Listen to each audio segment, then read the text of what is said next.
இதன் பிறகு திருமதி அகிலா அவர்களுடைய கட்டுரைகள் குறித்து பேச வைக்கலாம் அப்படின்னு சொல்லிட்டு, திரு பரிசல் கிருஷ்ணா அவர்கள்ட்ட கேட்டேன். ஆனா, எல்லாருக்கும் புக்கு குடுத்து ரொம்ப கடைசியா நான் அவர்கிட்ட தான் குடுத்தேன். அதுக்காக என்ன மறுபடியும் மன்னிச்சிருங்க. ஊடகவியலாளர். தொடக்கத்துல இணையத்துல பரிசல்காரன் அப்படிங்கிற பெயர்ல அவர் எழுதின குட்டி, குட்டி துணுக்குகள், கட்டுரைகள் எல்லாம் ரொம்ப பிரபலம். பரிசல்காரன்னு அதன் பிறகு தான் கிருஷ்ணாவுக்கு பரிசல் கிருஷ்ணா அப்படிங்கிற பெயர் மாறிச்சுது. எப்படி அ ஒரு துணுக்குகளுக்கு அடையாளமா இருந்தாங்களோ, அதே மாதிரி இசை, அப்புறம் இளையராஜா இவங்களுக்கும் ஒரு அடையாளம் மாதிரி தொடர்ந்து கட்டுரைகள், அனுபவ கட்டுரைகள் எழுதிட்டே வர்றாங்க. அவங்களுக்கு இந்த கட்டுரைகள பத்தி பேசுறதுக்கு சொன்னது சரியா இருக்கும்னு நெனைக்கிறேன். அவங்க 2 நாள் 3 நாள் முன்னாடி அகிலா அவங்க எனக்கு கால் பண்ணி, "இன்னும் ஒரு கட்டுரை இருக்கு குடுக்கலாமா?" அப்படின்னு கேட்டாங்க. நான் சொன்னேன், "ஏற்கனவே அவருக்கு ரொம்ப அதிகமா ஹியூஜா குடுத்துருக்கேன். இந்த தண்டனை போதும். நிஜமாவே அத கேட்க கூட எனக்கு தயக்கமா இருக்கு. ஆனா ஒரு எழுத்தாளருக்கு உண்டான ஆசை தானே. இவ்ளோ பேசும்போது இன்னும் கொஞ்சம் இதையும் பேசிடலாமே" அப்படின்ட்டு நான் சொன்னேன், "மன்னிச்சிருங்க. இத குடுத்ததே போதும். அவர் அதுக்கே ரெடி ஆயிட்டு இருக்காரு" அப்படின்னு. கிருஷ்ணா அவர்களை மேடைக்கு அழைக்கிறேன்.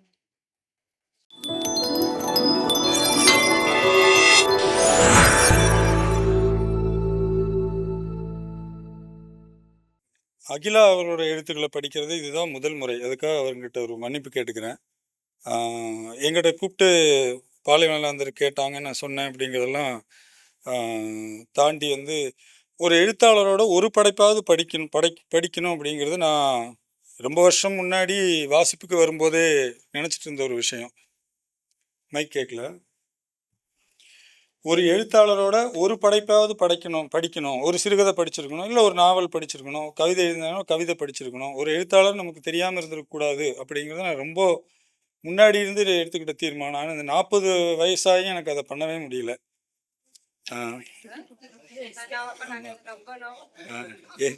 வேற என்ன பற்றி சொன்னாலும் உங்கள்கிட்ட எதிர்ப்பு வராது. என்ன வேணா சொல்லுங்க.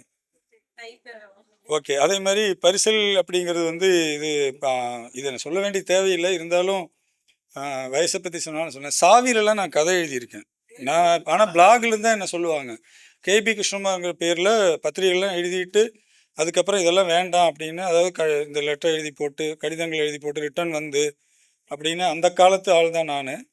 அதுக்கப்புறம் இந்த பிளாக் ஆரம்பித்த பிறகு தான் நிறைய பேருக்கு தெரிஞ்சு. ஆமாம், உண்மையாகவே 40 வருஷமாக எழுதிட்டு இருக்கேன். பிளாகு அப்படின்னு சொன்னாங்க. அப்புறம் இவங்க கொடுத்த புக்கு கொடுக்கும்போதே அவங்க 4 புக்கு இருக்குன்னாங்க. நான் ஒவ்வொரு புக்குக்கும் எத்தனை பக்கம் அப்படின்னு கேட்டேன் நான். ஏன்னா நான் தொடர்ச்சியாக 2026 டிசம்பர்லேருந்து நான் ஒரு நாள் கூட வாசிக்காமல் இருக்கிறது இல்லை. நிறைய நாவல்கள் வாசிக்க ஆரம்பிச்சிருக்கேன். காண்டெம்பரரி ரைட்டிங் எப்படி இருக்குது அப்படிங்கிறதுக்காகவும் வேறு சில விஷயங்களுக்காக வாசிப்பில் இருக்கிறதுனால நான் இப்போ ஒன்று படிச்சுட்டு இருக்கேன், அதை முடிச்சு தான் படிப்பேன் போது அவங்க 3ஐயும் கூட்டி சொல்லி இதை 3 மட்டும் படித்தா போதும், அந்த பயணக்கட்டுரைகள் கூட நீங்கள் படிக்கலைன்னா பரவாயில்ல, பட் இதை 3ஐயும் நீங்கள் நிச்சயமாக படிக்கணும், உங்களுக்கு இன்ட்ரெஸ்டிங்காக இருக்கும் அப்படின்னாங்க. பட் நான் 3ஐயும் படித்தேன், 4வதுமே முக்கால்வாசி படிச்சுட்டேன். இவங்க எழுதியிருக்கிற அந்த சமகால இலக்கியங்கள் பற்றி எழுதின புக்கில், சமகால இலக்கியங்கிற தலைப்பு எழுதின புக்கில் ஒரு முன்னுரை எழுதியிருக்காங்க. அந்த முன்னுரையில் கொடிசியாவில் ஒரு கூட்டம், கரமுண்டார் வீடு பற்றி தஞ்சை பிரகாஷோட ஒரு திறனாய்வு கூட்டம் நடந்திருக்குது. அந்த கூட்டத்தில் அவங்க என்ன குறிப்பிட்டிருக்காங்கன்னா, அந்த கூட்டத்துக்கு ஒரே ஒரு பெண் தான் வந்தாங்கன்னு குறிப்பிட்டிருந்தாங்க. இன்றைக்கி நான் இங்கே பார்க்குறேன், வரும்போது பார்த்தா 13 பெண்களும் 6 ஆண்களும் இருந்தாங்க. ஸோ இன்னொன்று, உங்களை ஒரு பெண் எழுத்தாளரை பற்றி ஒரு கூட்டத்தை ஒரு பெண் அவங்களே ஒருங்கிணைக்கிறாங்க. அவங்க அகிலா, சவிதா இவங்கெல்லாம் அந்த நாயகிகள் குரூப் பண்ணுறதெல்லாம் நீங்கள் கேள்விப்பட்டிருப்பீங்க. ஸோ எங்கேருந்து எங்கே வந்திருக்கோம் அப்படிங்கிறது அந்த வரியை பார்க்கும்போது எனக்கு தெரிஞ்சு அதுக்கு இந்த கூட்டமே ஒரு அத்தாட்சி. சமகால இலக்கியங்கிறதுல நாஞ்சில் நாடன், யுவன் சந்திரசேகர், தாஸ்தாவெஸ்கியோட வெந்நீரர்கள் வரைக்கும் ஒரு 14 கட்டுரைகள் இருக்குது. அதனோட 2ஆம் தொகுதியில் பார்த்தீங்கன்னா ஆண்டாளின் கட்டுரைகள், இந்திரன் தேனம்மை இவங்களோட கவிதைகள், அண்டனூர் சுறா, ஆட்டுநத்தி ஐயா இவங்களோட நாவல்கள் கட்டுரைகள்னு சொல்லிட்டு ஒரு 17 கட்டுரைகள் இருக்குது. அதுக்கப்புறம் வாசிப்பின் வழி உரைகள்னு 3வது புத்தகம். இந்த புத்தகத்தோட தொடர்ச்சியாக தான் அதில் சமகால இலக்கியம் 3ன்னு தான் அதுலேயும் போட்டிருக்காங்க. அதில் ஒரு 10 கட்டுரைகள் இருக்குது இந்த 3 புத்தகத்துலேயும். இந்த கட்டுரையில் தனித்தனியாக அந்த எழுத்தாளர்களுடைய ஒரு கட்டுரைகளோ அல்லது அந்த இதோ பற்றி மட்டும் சொல்லாமல், இந்த முதல் தொகுதியில் வட்டார வழக்குகள் எப்படி இருக்குது, சிறுகதைகள் வெளிப்படும் நடப்பியல் சமூகம் எப்படி இருக்குது, படைப்பில் பெண் உளவியல் எப்படி பேசப்படுது, மானுட அறம் பேசும் புனைவுகள் என்னென்ன அப்படின்னு சொல்லிட்டு ஒரு பொது தலைப்புலையும் ஒரு 4-5 கட்டுரைகள் இருந்தது. அதுவும் மிக சிறப்பாக இருந்தது. இந்த முன்னுரையில் தஞ்சை பிரகாஷோட நாவல் அது நடந்த கொடிசியால அந்த ஒரு பெண் வந்தாங்கன்னு சொன்னேன் இல்லையா, அந்த பெண் வந்து இவங்ககிட்ட ஒன்று கேட்குறாங்க, பெண்ணுக்குள்ள இத்தனை இருக்கான்னு இவங்களை கேட்குறாங்க. அப்போ இவங்க என்ன நினைக்கிறாங்கன்னா, பெண்ணை பற்றி பெண்ணுக்கே தெரிய வேண்டியது எவ்வளவோ இருக்கே அப்படின்னு நினைக்கிறேன்னு எழுதிட்டு, அடுத்த வரியிலே வந்து பெண்ணை பற்றி பெண்ணுக்கு தான் தெரியணுமா, என்னுடைய இந்த பார்வையே தவறோ என்று தோன்றியது அப்படின்னு அவங்களே அவங்களை விமர்சனத்துக்குள்ள உள்ளாக்கியிருக்காங்க. இதை ஏன் நான் குறிப்பிடுறேன்னா, அவங்கள பற்றின அந்த நேர்மையான அந்த விமர்சனம் மற்ற கட்டுரைகளையும் வெளிப்பட்டுச்சு. மற்ற கட்டுரைகள் எழுதும்போதும் அதில் என்ன சரி இருக்குது, என்ன சரியில்லை அப்படிங்கிறத வந்து பட் சரியில்லைங்கிறத நேரடியாக சொல்லாமல் ஒரு ஆய்வாளருக்குண்டான மொழியில் அவங்க சொல்லியிருந்து ரொம்ப நல்லா இருந்தது. ஒரு நூலை விமர்சன பாணியில் எழுதும்போது அந்த அந்த எழுத்தாளரோட அந்த எழுத்தாளர் அதுக்கு முன்னாடி எழுதின நூல்களை பற்றி எல்லாமே அவங்க குறிப்பிடுறாங்க. நாஞ்சில்நானோட சிறுகதை பற்றின அந்த கட்டுரையில் இவங்க என்ன சொல்கிறாங்கன்னா, இவருடைய நாவல்கள் கட்டுரைகளை விட சிறுகதைகள் காட்டமானவை அப்படின்னு எழுதுகிறாங்க. சுப்பிரபாணி மனிதனோட ஒரு கதையை பற்றி எழுதுகிறாங்க. அந்த கதையை பற்றி ஃபுல்லாக எழுதிட்டு இருக்கும்போது நடுவில் இவருடைய முந்தைய நாவலான கோமணம் நாவல்லே அப்படின்னு சொல்லிட்டு ஒன்று எழுதுகிறாங்க. அதே மாதிரியே தான் எல்லாருக்குமே. ஆண்டன் பெனியோட இதை எழுதும்போது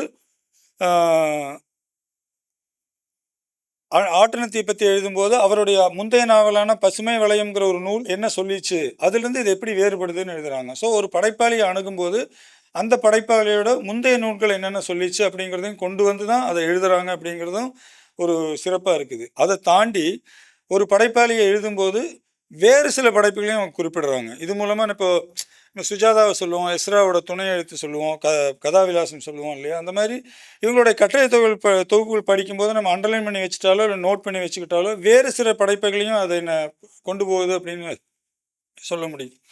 ஆண்டன் மேனியோட கவிதைகளை பற்றி சொல்லும்போது மாலதி மேத்திரியோட கவிதை, லாரா ஃபெல்லோட கவிதை, இது எல்லாத்தையும் குறிப்பிடுறாங்க. பூபாலனோட ஒரு கவிதை தொகுப்பை பற்றி சொல்லும்போது இது கவிதை. பூபாலனோட கவிதை பற்றி சொல்லும்போது ஸ்டாண்டர்டு பத்திரிகை நடத்தின ஆய்வு கருத்து கணிப்பு அதெல்லாத்தையும் உள்ளே கொண்டு வந்துடுறாங்க. அதில் என்ன சொல்லப்பட்டுச்சு, அது ஏன் இந்த கவிதையில் எப்படி வெளிப்படுது, இது எப்படி வந்து வரணும் அப்படிங்கிறது ஒரு ஆய்வாக அதை அணுகிறதுக்கும் ஒரு வாசிப்பாக ஒரு விமர்சனம் எழுதுறதுக்கு உண்டான வித்தியாசத்தை அந்த இந்த மாதிரி நிறைய கட்டுரைகள் சொல்லிடுச்சு.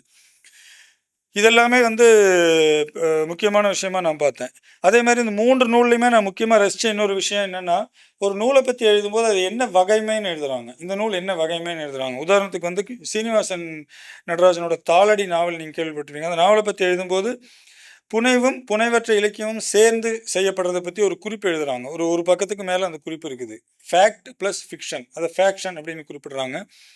ஸோ அதுக்கு முன்மாதிரியான எழுத்தாளர்கள் யார், அது முன்மாதிரியானவை எவை அப்படின்னு சொல்லிட்டு ஒரு இதுக்கு நம்ம தயார்படுத்துகிறாங்க. அதுவும் வந்து இவங்களோட எழுத்துல மிக சிறப்பாக இருந்தது. அதே மாதிரி கவிஞர் கலியமூர்த்தி எழுதிய ஏதோ ஒரு ஞாபகத்தின் தடயம் அப்படிங்கிற நூலை வந்து கோவை காமு அப்படிங்கிறவர் ட்ரேசஸ் ஆஃப் சம் மெமரின்னு மொழிபெயர்த்திருக்காரு. அதை பற்றி சொல்லும்போது மொழிபெயர்ப்புகள், கவிதை மொழிபெயர்ப்புகள்லாம் எங்கெங்கேருந்து எங்கெங்கே வந்திருக்குன்னு சொல்லிட்டு தான் அதுக்கு வராங்க. அது எவ்வளோ செறிவாக இருக்கணும்னு சொல்லிட்டு ருச்சித்ரா குப்தாவோட தொகுப்பு, பாப்புலர் நெருவோட தொகுப்பு, பிரிட்டிஷ் மொழிபெயர்ப்பாளரோட மொழிபெயர்ப்பு தொகுப்பு, ரெய்னர் மரியா ரில்கியோட மொழிபெயர்ப்புன்னு சொல்லிட்டு அங்கெல்லாம் நம்மளை கூட்டிகிட்டு போயிட்டு ஓகே இப்படி தான் ஒரு மொழிபெயர்ப்பு இருக்கணும், இந்த இதில் தான் நான் இதில் அணுகினேன் அப்படிங்கிறதுக்காகவும், அதுக்கப்புறம் அதை படிக்கும்போது அது மாதிரி இது இருக்கா இல்லையான்னு நம்மளையே கேட்டுக்கிற மாதிரியான ஒரு சமநிலைக்கு அவங்க கொண்டு வந்து எழுதினது ரொம்ப நல்லா இருந்தது. அதேமாதிரி தனசக்தியோட பியூலாங்கிற தொகுப்பு எழுதின முன்னுரை வந்து எனக்கு ரொம்ப நெருக்கமாக இருந்தது. கவிஞர் தனசக்தி அவங்க எல்லாருக்கும் தெரியும் அப்படின்னு நினைக்கிறேன். நீயா நான் ஒரு கேள்வி கேட்டு ரொம்ப வைரலான, நான் அவங்களை இன்டர்வியூ பண்ணேன். அவங்க சன் வந்து எங்கிட்ட தான் ஒர்க் பண்ணிட்டு இருந்தார். அப்போது அந்த இன்டர்வியூ வந்து ரொம்ப எனக்கு மனசுக்கு, அந்த ரைட்டர்ஸ் இன்டர்வியூவில் எனக்கு ரொம்ப உணர்ச்சி வயமான இன்டர்வியூவாக இருந்தது. அவங்க அப்படி உணர்வுபூர்வமாக பேசியிருந்தாங்க.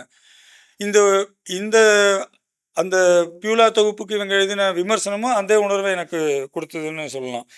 அதே மாதிரி விமர்சனங்கள் கராராக இருந்தாலும் யாரையுமே புறந்தள்ளல. பாப்புலோ நெருடா, பல்கேரிய எழுத்தர் விளாடிமிர், மார்கரெட் ஆட்வுட்னு எல்லாத்தையும் எழுதுகிறாங்க. அதே சமயம் சுஜாதா, பட்டுக்கோட்டை பிரபாகர், ராஜேஷ்குமார் இவங்கெல்லாம் இலக்கியத்துக்கு என்ன பண்ணாங்க, இவங்களை வாசிப்பவர்களுக்கு என்ன கிடச்சிதுன்னு ஒரு 1-2 இடங்களை குறிப்பிடுறாங்க. அப்படிங்கும்போது இவங்களோட அந்த வாசிப்பு வந்து பயங்கரமாக இருந்துச்சு. ஏன்னா ஒரு பக்கம் தாஸ்தவஸ்கியும் எழுதியிருக்காங்க, நேத்திக்கு எழுத வந்தவங்களை பற்றியும் எழுதுகிறாங்க கட்டுரைகள்னு சொல்லிட்டு தொடர்ந்து அந்த வாசிப்பில் அவங்க இருக்கிறது அவங்களோட தெரிஞ்சுது.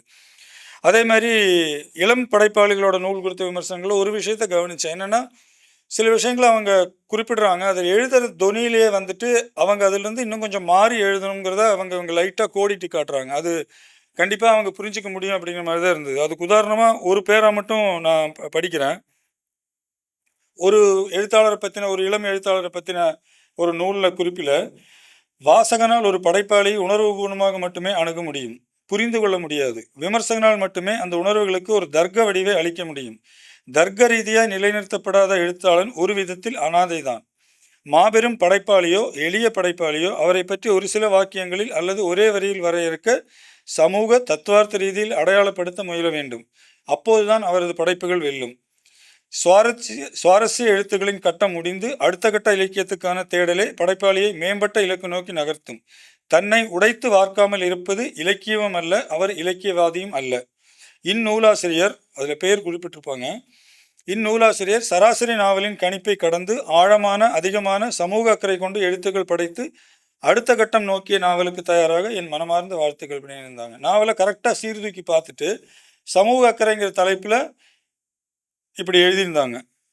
இப்படி எழுதினா நீங்கள் எப்படி வைரல் ஆகுறது? போட்டு அடிச்சிருக்க வேண்டாமா? அவன் போய் கம்ப்யூட்டர்லாம் தூக்கி போட்டு இனிமேல் பேனாவே எடுக்கக்கூடாதுங்கிற மாதிரி ஏதோ எழுதியிருந்தீங்கன்னா நீங்கள் வைரல் ஆகிருப்பீங்க. இறுதியாக வந்து இங்கிலாந்து நம்ம முந்தானத்துக்கு முடிச்சுட்டேன்ட்டு சரி இங்கிலாந்தின் நதிக்கரையில்னு சொல்லிட்டு அந்த புக்கை எடுத்தால் அதுவும் கிட்டத்தட்ட அவங்க ஒரு ஆய்வு நூலாக தான் அவங்க அணுகியிருக்காங்கன்னு எனக்கு பர்சனலாக தோணிச்சு. ஏன்னா அதுக்கு அந்த நூலோட முன்னுரையில் வந்து ஒரு ஒரு ஒரு நாட்டுக்கு போனால் அந்த நாட்டில் இதை பற்றிலாம் எப்படி எழுதுறீங்கன்னு கேட்கும்போது அவர் சொன்னதை எழுதியிருந்தாங்க. போய் ஒரு கடையோட போர்டை பார்ப்பேன், பேர் பார்த்துக்குவேன், பேர் பார்த்துட்டு கூகுளில் தேடி பார்ப்பேன், அப்படியும் தகவல் கிடைக்கலன்னா அங்கே இருக்கிற லைப்ரரி போவேன் அப்படின்னு எழுதியிருந்தாங்க. அது ரொம்ப ஆச்சரியமாக இருந்துச்சு எனக்கு. லைப்ரரியில் போய் அந்த இடத்த பற்றி தெரிஞ்சுக்குவேன் அப்படின்னு எழுதியிருந்தாங்க. இந்த நூலில் பார்த்தீங்கன்னா இங்கிலாந்தை பற்றி எழுதியிருக்காங்க. ஆனால் ஆற்றங்கரை நாகரிகம்னா என்ன அப்படின்னு ஒரு 7 கட்டுரை, பிரிட்டனின் நில அமைப்பு எத்தகையது அப்படின்னு ஒரு 10-12 கட்டுரை, ஆறுகள் குறித்து ஒரு 34 கட்டுரை, பிரிட்டனில் என்னென்ன ஆறு இருக்குது என்னென்ன இருக்குன்ட்டு, அங்கே இருக்கிற பருவகாலங்கள் குறித்து ஒரு 9 கட்டுரை, பருவகாலமே 4 தான் இருக்குன்னு நினைக்கிறேன், அந்த பருவகாலங்கள் குறித்து ஒரு 9 கட்டுரை, சுற்றுச்சூழல் குறித்து ஒரு 11 கட்டுரை, அங்கே இருக்கிற அரசியல் சமூகம் இதை பற்றி ஒரு 11 கட்டுரை, அதுக்கப்புறம் இவங்க மேற்கொண்ட பயணங்கள் பற்றி 20 கட்டுரை.